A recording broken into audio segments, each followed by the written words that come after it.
Hi Royal We family, I'm so happy that you're here today. We're going to be talking about cannabis, specifically CBD, and can it help you heal from narcissistic abuse. I'm going to share with you my own personal experience in taking CBD, and we'll talk about the results of that. If you like the content of this video, be sure to give it a thumbs up, subscribe, and hit that bell notification so that you don't miss any future Royal We content. Also, I encourage you to visit www.jointheroyalwe.com for free resources on healing from narcissistic abuse. You can find the link to that, much more, down below in the description box. Now then, when it comes to healing from narcissistic abuse, we can watch hundreds of YouTube videos. We can have phone calls with online coaches. We can have therapy sessions. We can have prayer groups. We can have Facebook support groups. And at the end of the day, we can also still suffer with a lot of obsessive thoughts, anger, sadness, anxiety. All of this as a result of traumatic relationships and narcissistic abuse. Now, the Royal We's position on this is not to rush the process of healing. It's not a race to see who can heal first coming out of narcissistic abuse. You've had a traumatic experience because of the toxic relationship. Your body's going to do whatever it needs to do to process, to purge, to make adjustments, and to ultimately heal. So be patient with yourself and give yourself permission to heal. But the big question is it possible to reduce the symptoms of what the mind and body are going through during the healing process? I think it's worth it to put aside the stigma of certain natural remedies like cannabis, CBD, if it can in fact help with the symptoms that you experience in healing after traumatic relationships.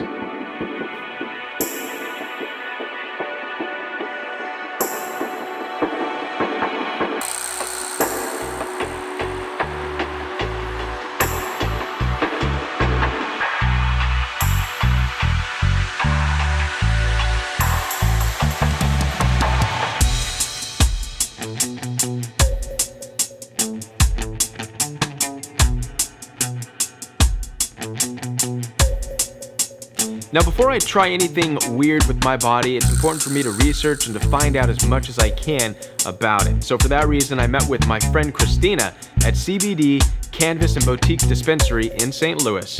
She agreed to sit down with me, have a cup of tea, and share with me her insights on CBD and why it works.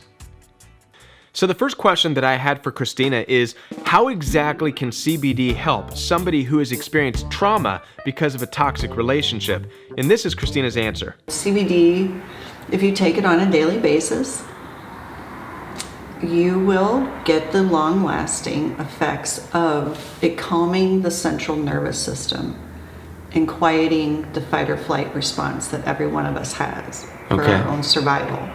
And so what happens is, in difficult relationships, that fight or flight is typically triggered on a daily basis.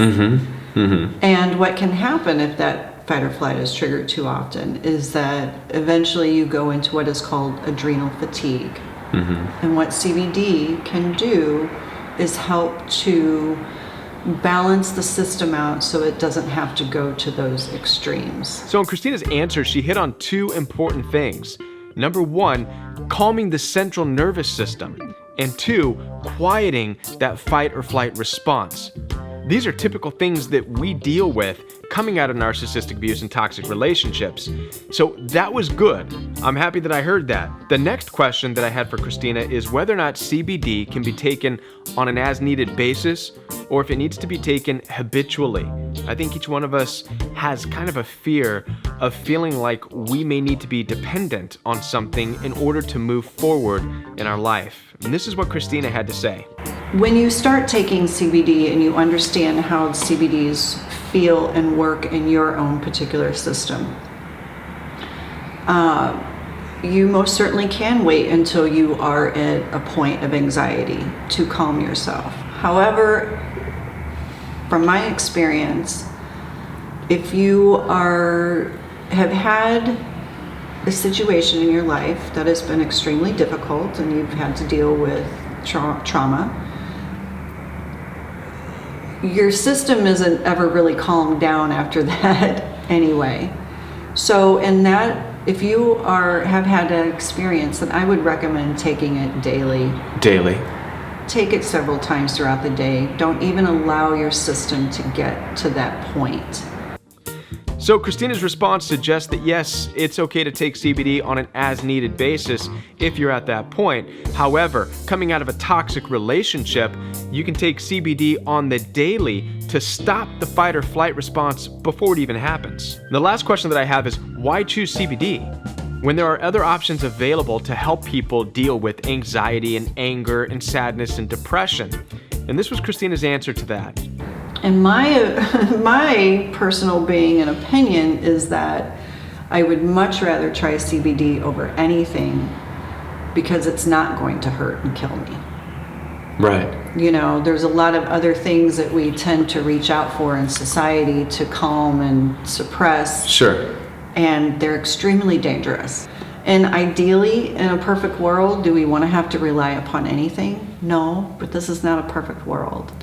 Now, it was so comforting to be able to talk with somebody like Christina. She answered all of the questions that I personally had, and it's like we bonded. She knew exactly the right words to tell me to help me make the best decision for me. And I encourage you to also ask questions, meet with somebody who knows about CBD, find out if it's going to be right for you.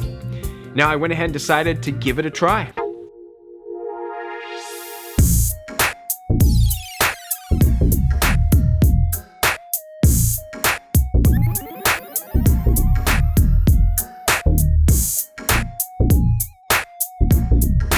So this is the actual hemp bud.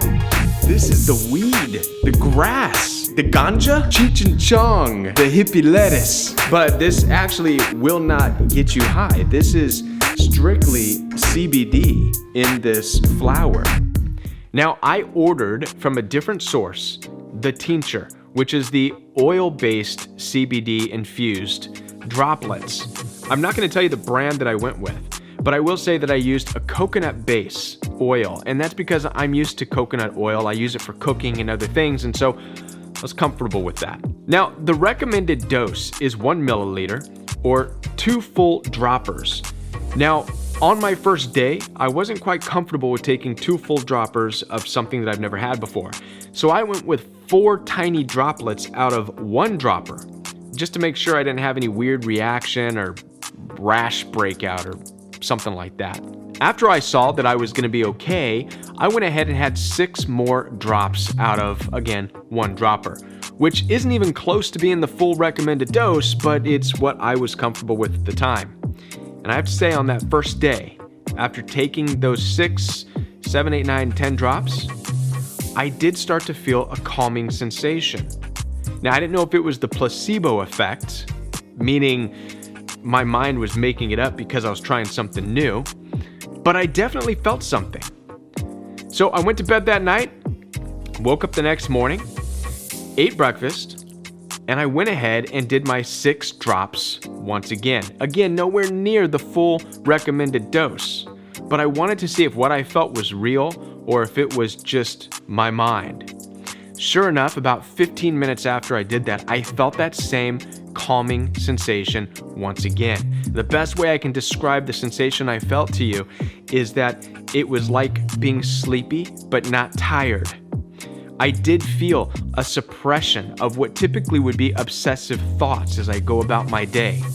It helped me throughout the day to focus on my work, and when obsessive thoughts would want to creep in, things that would typically start and trigger the fight or flight response within me, it's almost as if it was suppressed or squashed.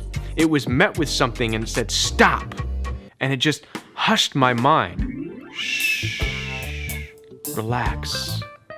And this was great because I was able to focus and get things done that I needed to get done. The other bonus that I noticed throughout the week of using CBD on a daily basis is that it really helped curb my ADHD.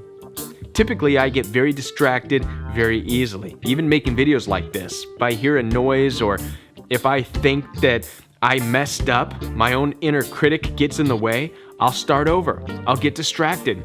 The CBD helped curb that. I was able to just talk and just get through what I needed to say with just laser focus. And the outside noises, the outside distractions just weren't there. It was pretty amazing. I gotta tell you, based on that alone, I became a CBD fan. It was doing some amazing things. But 2 weeks after doing CBD, I noticed something. I started to get congested. And now, I know a lot of people will say congestion is a normal part of allergy season, flu season, but for me, congestion isn't normal. I typically don't get congested, where my sniffer's all congested up. It was really weird for me, but I continued taking CBD for another week, and the congestion was still there. It's definitely not like me to have congestion last that long. So I decided to stop taking CBD. Now, I've been off of the CBD oil for a little more than a week now. And the good news is that my congestion cleared up. I can breathe. But the bad news is that the obsessive thinking, the triggering thoughts, the episodes, the fight or flight, a lot of that has started to come back. My ADHD has resurfaced. The distractive thoughts have resurfaced. So where does that leave me with CBD? Well, I gotta tell you that based on my own experience and how it helped curb my ADHD, how it suppressed the obsessive thinking, I'm a huge fan of what CBD can do. I'm a little bit nervous about the fact that I experienced congestion. I don't know if that's a result of the CBD, if it's a result of just the carrier oil, the coconut oil. So I'm gonna have to do some more research into what possibly could have caused that. But that's where I'm at with it. There's the good and the bad, and I hope that this video can help you in your journey of finding some things to help you reduce your symptoms coming out of narcissistic abuse. Be sure to subscribe, like, hit that bell notification so that you don't miss any future Royal Week content. Also, write down below any ideas that you would like to see the Royal We make a video of that can help you heal from narcissistic abuse.